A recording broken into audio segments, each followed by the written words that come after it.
Let's get back to the renaissance of Africa and development.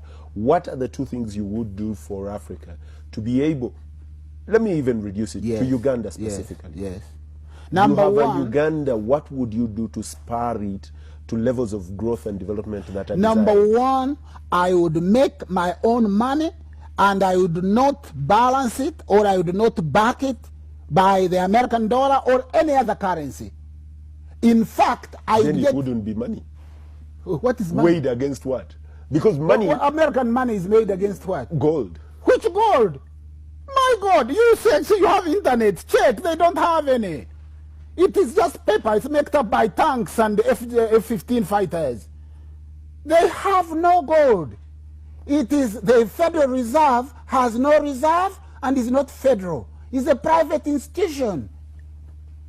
Hey, you disappoint me today. No, Yes, you actually disappoint me. I know. The Federal Reserve. This is where we differ as students of economics. Wait. Okay, now let's talk economics. The student of history and the student of economics will differ completely. I am not only a student of economics, I am a teacher of economics. And I'm going to teach economics on your show. And I'm a teacher. I can't afford to be ridiculous. I am coming on your show to tell you that the Federal Reserve, first of all, is not federal. It's not a government agency. It is a private institution owned by 12 individuals. And it has no reserve. The dollar has no reserve. It is just paper with graphics on it. And how dare our country, backs its money against the dollar, against a piece of paper which somebody prints. When the Secretary to the Treasury in America wants money, wants to buy, for example, Uganda Airlines, let's assume, he is not going to say what. He orders the mint. He asks them, how long will it take you to print this? Yes, I know truth makes you laugh. Why do you think they're having trouble with Russia? Because Russia is buying gold, and it is moving away from the dollar. And China is the same. China is moving gold. Look at the countries that have now the largest collection of gold. You'll find Russia amongst them. Russia and China. They want a currency that is backed by gold. And Uganda has gold. What they would do is they would make our currency gold, which means 1 gram of 1 shilling, if it was gold, would be now equivalent to about 120 of today's money, Uganda shillings, which would be about $50. Our shilling would be about $50. If it were gold. If it were gold. And we have gold. So instead of letting this gold hemorrhage out of the country, we would get this money and turn it into gold. The gold standard. That's the gold standard. You've got it. Do you know how it started? People would come, they deposit gold here. Because gold is heavy, it's very heavy, you would give them a piece of paper. Now, when they get to Masaka, instead of coming back when they want to purchase something, they would pass the paper to someone else. That is why when you look at the pound, they say promise to pay on demand, a demand note. So now, most of the money is fake money because it is not backed by gold. You stayed in the past. That passed on. No, it is today. This is not the past. This is today. The world reserve currency, even this Dominic Strauss-Kahn that you hear now in France that they are saying that he was whatever, he also wanted to move the world away from the dollar. And the moment he mentioned that he wanted the International Monetary Fund to set up its own currency other than the dollar.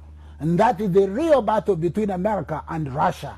Because Russia has seen that the rest of the world produces real goods and America only prints dollars. And if you want to destroy that country, the best thing you could do is move away from the gold, from the dollar.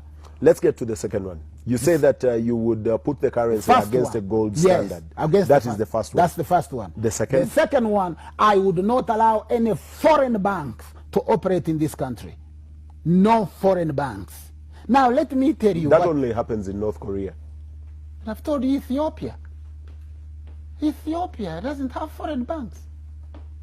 It doesn't happen in North Korea, no. Let me first explain to you why.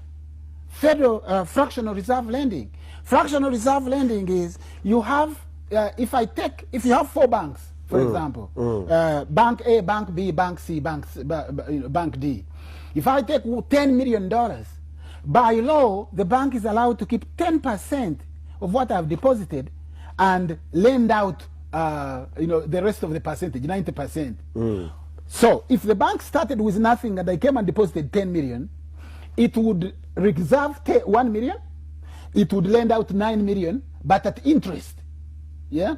Now it will take actual collateral.